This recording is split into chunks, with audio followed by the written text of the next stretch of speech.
นั่งมองเดือนดาวคิดถึงข่าวเขาอยู่บ้านนาคิดถึงห้วยห้องน้องป่าเคยซ่อนสาปูฟ้ากลางทง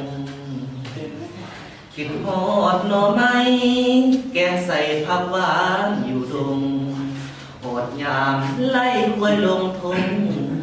นกฟงส่งตามทงส่งมา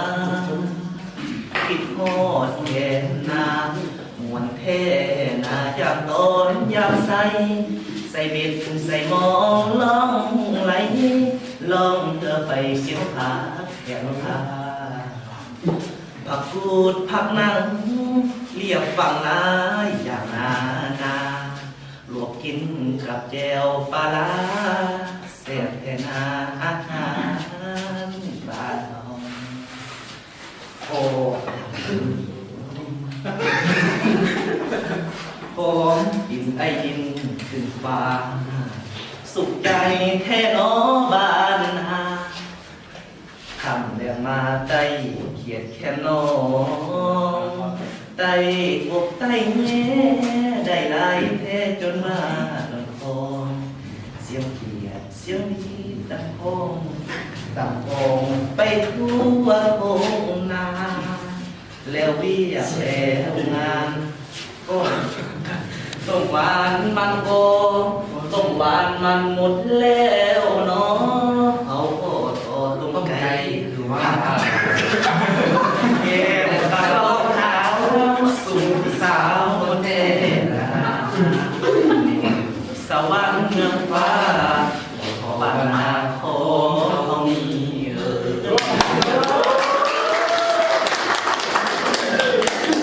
กูสร้างสาราต้องอาหารต้องสู่ดนนาทั่วดินแดนคือเสียงร้องของพวกเขาพากันเดินตรงให้แนวเล่าอิสระรัฐบาลก็ต้องอยู่ในน้ำพารัฐบาลก็ต่างอยู่น้ำพาเอาใส่สนะต้องอยู่ในกำมือเอาใส่สนะต้องอยู่ในกำมือเวลาจะตบอันเซนฮะเซนก็มาซาดิอย่างที่ดาวสวยงามเสิร์ฟการน้ำมันตัวนั้นเสิร์ฟมาเป็นสาวเสียงก่อน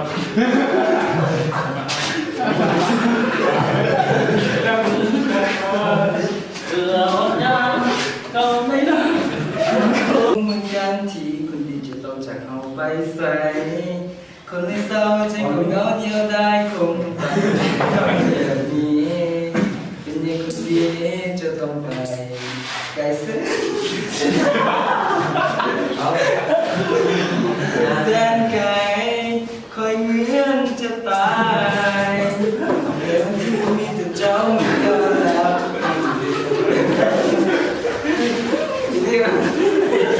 ที่ทานสวัสดิ์มาเฝ้าไปไหน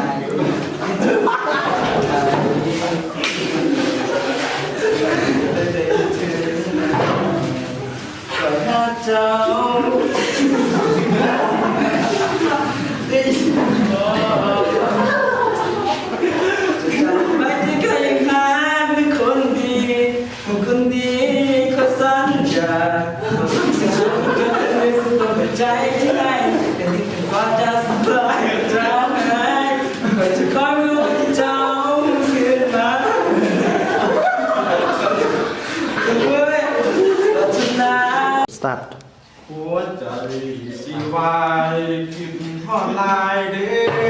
ตามองมัน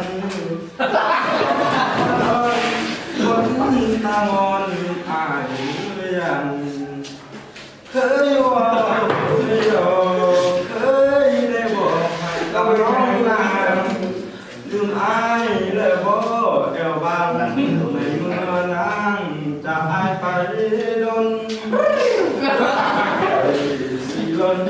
คิดพอดหน้ามนเด้อหลับเพลงเมื่อยามคอยคำลังแลพ่อแท้ที่ทอดน้อง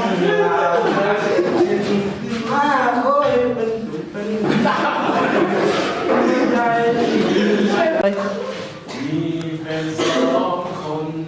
สับสนวุ่นวายเหลือเกินมีทาง